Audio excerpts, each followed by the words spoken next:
what 242 is and strives to be is to provide a backdrop of cultural diversity and artistic diversity and outlook among young people in Burlington and in Vermont, and centering around the music and the arts, and just expanding young people's vision and understanding of the music and art world around them. And that within that mission statement, that we encourage dialogue and exchange of ideas among young people.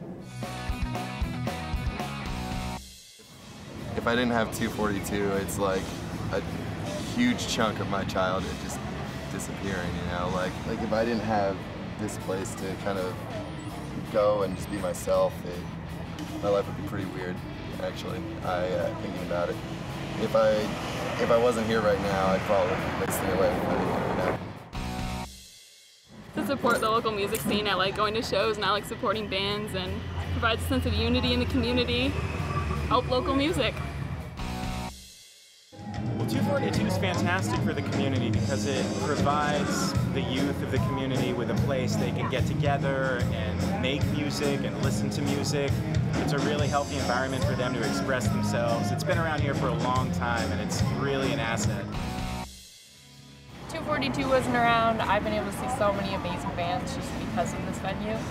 Bands that normally you might be able to see, but it would be at a larger venue where there's so many more kids, you never even get to talk to the bands or get up front or really enjoy the show. And pretty much, if it wasn't around, I don't really know what I'd be doing. It's nice to be able to see bands that I'm really into. Best part though is definitely the friends. I mean, a lot of people, I've met so many people here in Burlington just by going to shows here, so it's pretty awesome. Friends, community, most important part. They they asked that I come up with these revenue-generating programs, and at the time, a friend of mine, Greg Matsis, called me and asked the band I was in to come and perform for this camp he was doing in Jericho.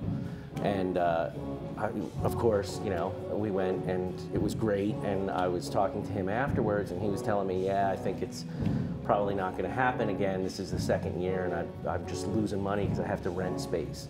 And I was like, I want to work with you. This is my chance. So that was Rock Camp, and we brought Rock Camp to Burlington the next year, and first year it was 28 kids. We did it in Edmonds. For some reason, we didn't use the building. We just used 242 for the recital. We quickly realized that was silly. And now we, sponsor 110 to 120 kids every summer, just for that program, and we have several offshoots, after-school programs and everything that are sort of based on the curriculum of Rock Camp.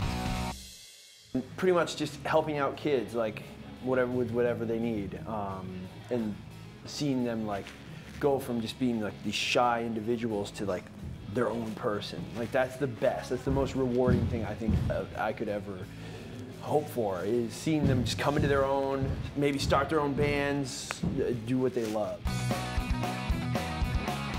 Well, I think over my 12 years it's grown quite a bit. Again, it was more a development issue, of an organizational development on multiple levels of trying to not only organize within, but organize in the community's eyes, get a clear vision for the community to understand what we are. Coming into it, there was a lot of whispers of what's going on in there, not only from public and neighbors and right here on Main Street, but from kids within and different factions. Some kids would be making remarks about what people were doing after shows, all this crazy stuff that is just not good for anybody or any space or program. So we really tried to just, say, we're an open book.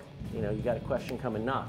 And then at the same time, if you don't ask the question, don't go and start rumors. There's a responsibility that the public has too, that if they're interested, great, we have to respond. But if they don't, and this is a fairly classic thing that adolescents do, is they like to start rumors. So, I think again, tagged to the message of transparency with the space, I tried to say, that's not cool. We're trying to stay above water here. We don't need this kind of crap, and I think that's worked. I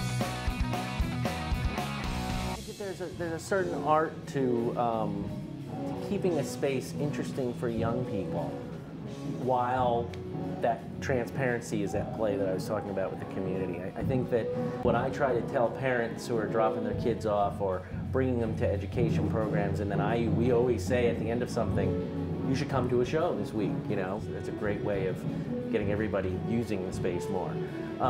So, you know, as far as the community goes, it's that, you know, it may look a little dark, it may be, you know, maybe loud music coming out, but we have very strict policies that we adhere to as far as the space, and they're mostly venue policies. So, you know, a lot of parents will drop their kids off at higher ground, but be suspicious of us.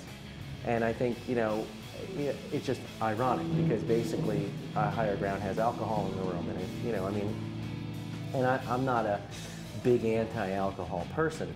I do think that it's appropriate to provide outlets without that being anywhere in the room.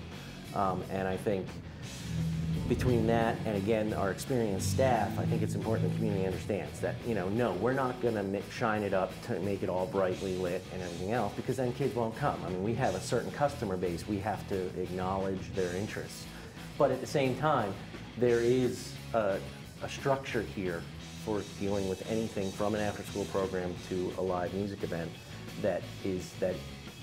whose whole goal is that policy set is to be safe and to make sure that kids are getting a great experience without getting hurt, ultimately. And that's what I think is important.